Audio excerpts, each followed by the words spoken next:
Thank you so much for joining me for this Silversneakers class. You want to make sure that you have your dumbbells close by and a nice solid chair along with your water. So let's go ahead and just start moving those legs. I'm going to be using an interval timer. That way we don't have to worry about counting, and I can instruct you a little more and give you a few more details to make your workout even better. First thing we're going to start with is a simple step forward and back. So just take one step forward and one step back. Now, this is your workout, so always do only what's comfortable for you. Feel free to modify whatever I'm doing so that it's appropriate for you. So as we step forward and back, we're making sure to put the heel on the floor, stand nice and tall, and draw that stomach in. Next move we're going to do is a V step. So we're going to take your foot out, in. Now you can just keep your hands right here by your side or on your hips. If you want to make it a little more challenging, you can bring the hands here. You can also alternate, and you can change that at any time. Do whatever you want with your hands when they're overhead. It's going to be a little more challenging. Perfectly fine to keep them down below. Now we're going to go ahead and come back to that step front and back. So starting with that same leg, in and back. Good. We're going to add on a little bit at a time. So right now we're going to add on to that V step. So get ready. And we're going to take the feet out, V step. Yeah, don't worry if you get ahead of me or behind me, that's perfectly fine. Keep your breathing nice and steady. This is something else you can do with the hands. But we're pressing through the heels. You can bend those knees a little bit if you'd like to make it a little more challenging too. Now here's where we're going to add on. Instead of coming back and doing the V step, you're going to actually come back and you're going to step, kick, step, tap.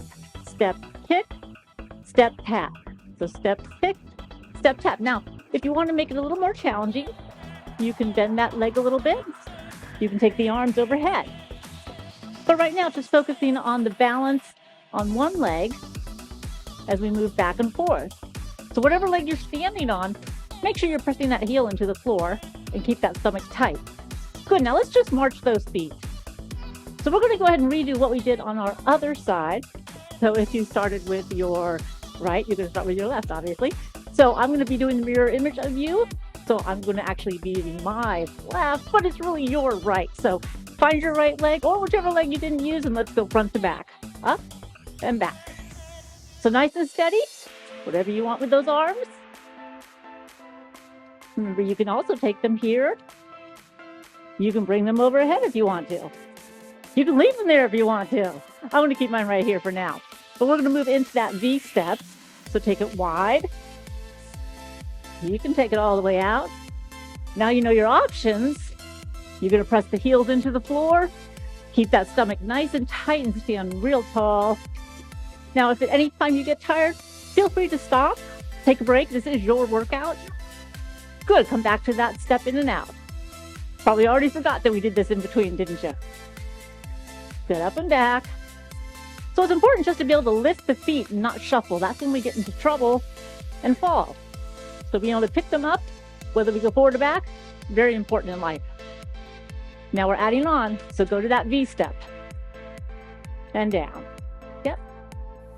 So as you learn more options, you'll be able to get more out of your workout, and you'll give yourself a little more variety too. So let's remember our next part here, and that's coming back to the V step, but then we're going to step, kick, step, tap, step, kick, step, tap. Now, you may recognize this. It is a similar move to the Charleston, which is where we're going to be taking this. If you don't know what that is, that's okay. You'll find out soon enough. So tap, kick. Good. Now let's take it here and leave it here. Lift those knees up. Now you can keep those knees nice and low like this. You can use your hands as a goal, or you can take them however you want. Now we're going to march it down kind of low. And then just for a little teeny break here, we're going to do some squats. So get your feet about shoulder width. And if you're not familiar with squats, you can actually get in front of the chair, because we're going to sit down, stand up. So a squat is basically sitting in a chair and standing up. And you kind of do it every day. But let's focus on the form. As you sit down, you're putting your weight on your heels. As you stand up, you're tightening your core. You're always keeping your body nice and tall. I'm trying to focus on pushing with the entire leg on the way up. So as we come back up to the top, we're going to pause for a second, and we're going to do a nice little stretch. So just open up those arms on the diagonal. Take a deep breath. Exhale, squeeze those shoulder blades. Bring it in, go the other direction. So think of it as a nice deep stretch, reaching those arms away, squeezing your shoulder blades together, stomach nice and firm, and you're breathing comfortably. Bring those arms down and get a sip of water if you need it. I'm going to take one real quick. It's always important for you to stay hydrated. So if at any time during our workout you need that water, stop and get it. All right, we are going to go all the way through and then do our Charleston. That'll be our grand finale. So we're going to start, I'll call with your left leg. So we'll step up and back, up and back.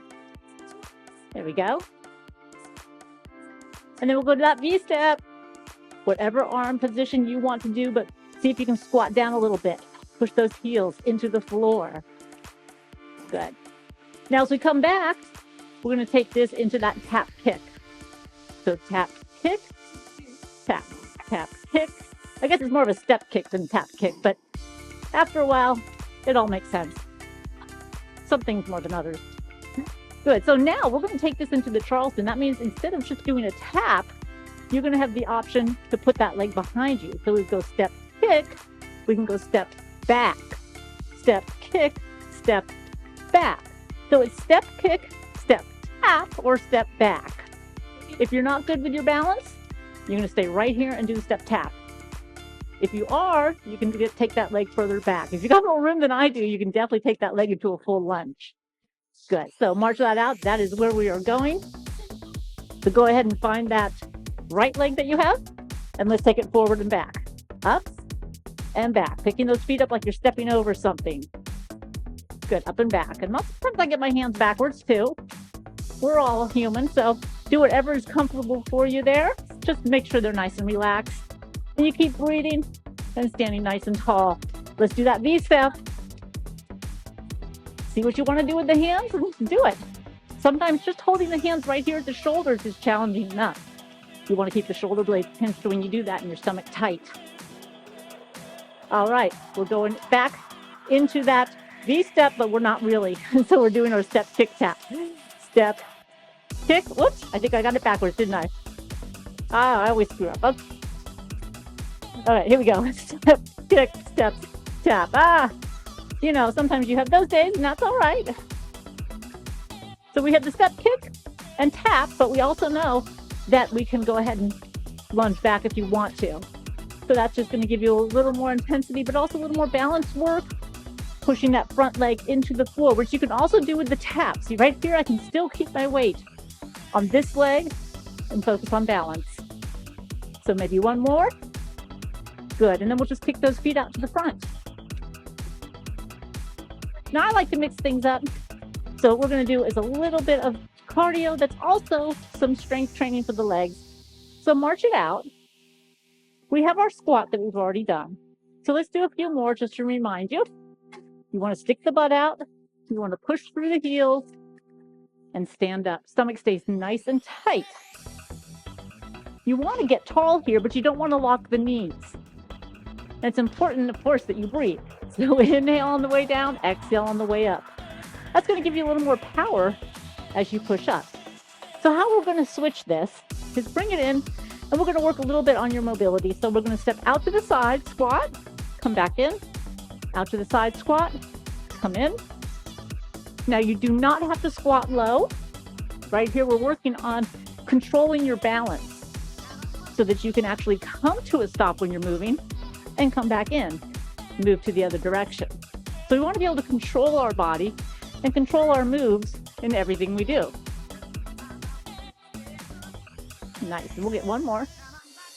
Good. All right, march it out. Now, another move that we're going to do that was kind of similar to some of our cardio is a front lunge. And that is simply stepping forward and back. Like you're going to walk somewhere, change your mind. Land on the heel, push off on the heel. Engage the core, Keep your shoulder blades pinched. That's going to help your posture and your balance. Make sure you don't step too far, and you can't do that if you keep your heel down. So make sure that heel stays down on the ground. Nice. Loosen that up a little bit. Give them a few kicks too. Now we're going to pause for a moment and do a little stretch for the legs, and then we'll pick up on the other side. So that same leg you were just taking out front, put it in front of you, pull your shoulders back. Go ahead and hinge at the hips. You want to keep your back as straight as you can. Now, if you want to put the arms out in front of you, that's fine. But you can just as easily keep them back by your side. Just keep that back flat and focus on the hamstring stretch right here in the back of the leg. Now, as we bring those arms up, tip your hips underneath you. If you get a little bit wobbly, use your chair. It's more important to focus on the stretch we're doing right now than to focus on your balance. So you want to make sure that you have nice solid stability when we're stretching. So we're going to go ahead and do the same thing on the other leg. First, a few lunges. So forward and back.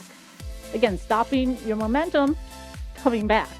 You know, to catch yourself before maybe you step on something that's dangerous.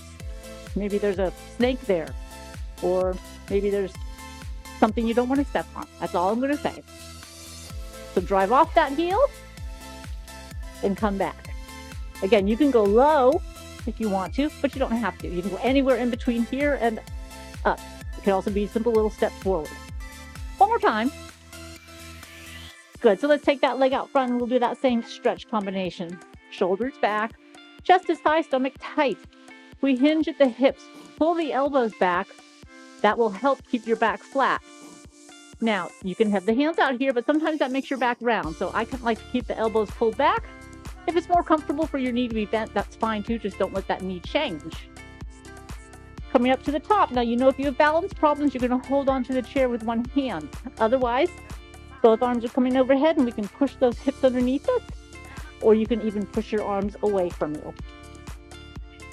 Remember, your workout, you do what feels best. Come on down. Good. Loosen up those legs. All right, we are going to take it to our chair next. So go ahead and grab your weights. Get a sip of water. And then, I know you have your chair close by. We're going to sit in it. And we are going to focus on some strength training. Now, if you're okay with your balance and your stability, you can come a little more forward on the chair. If you need more support for your back, if you're new to exercise, then go ahead and sit all the way back in the chair. Either way, we want to have the chest up, shoulders back and down. We're going to keep these dumbbells right here by the side. And that hinge that we did before, we're going to do right now. So we come down about halfway, keeping the feet on the floor. Our arms are going to reach by our ankles, and we're going to pull up. So as we do this, we are squeezing the shoulder blades together. Exhale as you pull up. Now, it might be kind of awkward to look at me because you don't want to be all the way up, but you do want to keep your head and your spine straight. So look up with your eyes. Try not to look up with your head and neck and put stress on it. So just, take your eyes and gaze up for a second, see what I'm doing, and then focus on squeezing those shoulder blades. When you squeeze those shoulder blades, you're also going to squeeze your stomach because you're exhaling all of that air. Good. One more time. We're going to slowly straighten up. Now we're going to bring these dumbbells to the knees. We're going to bring them very close to us and keep the elbows down, chest up. We're going to press overhead. Now, again, I'm going to stop right here because if you need better back support, if you've had some issues, then go ahead and scoot back all the way in the chair so that you do have that back support. Otherwise, you have to use that back right now, pinch the shoulder blades and keep it strong. As we press overhead and come down, yes, we're focusing on the shoulders, but we're also using the back here at the bottom to stabilize those shoulders, and the shoulders and back work well together. Problem is, we're not usually as strong in the back as we should be. So I want you to really focus on squeezing the shoulder blades when those arms come down. Now, you should have a firm grip on the dumbbells, but don't kill them, which means don't squeeze them so hard that your fingers get numb. So focus on pushing to the air and then squeezing the shoulder blades. Get your back involved. Since you're exhaling on the way up, that's also when your stomach is going to get nice and tight. Good. Let's bring that down. Now we're going to keep the hands right here by the side. Keep that chest up, shoulder blades are always pinched. The good posture makes a huge difference in everything we do. We're doing this hammer curl. So this is keeping those arms facing your body. You're going to pull your elbows back as those dumbbells come up. We don't want the elbows going forward. We want to keep them behind your body and just focus on that bicep. Now, in this one, you will feel some of your forearms because they are working. You still don't want to grip the dumbbells too tightly, but you will feel some of those forearms working, and that's okay. Good, sitting nice and tall, pull that stomach in. Beautiful, one more time. All right, we are going to slowly and gently place those on the floor underneath your chair so that we don't by mistake trip over them. And then we're going to sit up nice and tall and pull those shoulders back. And with a deep breath, we're going to exhale to one side. So as we hold for a moment, push your shoulders down, lift your spine to the ceiling. Take a deep breath, come back to the other side. Exhale, continue to breathe normally. And just get tall through that spine. Good, and then we'll come back to the center. Actually, I'm going to have to do it all over again anyway, aren't I? Well, maybe I can edit. I don't know. So from here, we're just going to take a nice deep breath up. Think of your upper body and rib cage going to the ceiling. Exhale down, drop those shoulders. Let them reach behind you and lean forward just a little bit into that hinge. And then take another deep breath up. You can bring those hands together if that's comfortable for you and reach over to one side. Deep breath, exhale, tighten that stomach, reach over to the other side. Bringing it back to the center, we can release those arms and pull our shoulders back into our perfect posture. Well, thank you so much for joining me today. I hope you make it a wonderful, healthy day.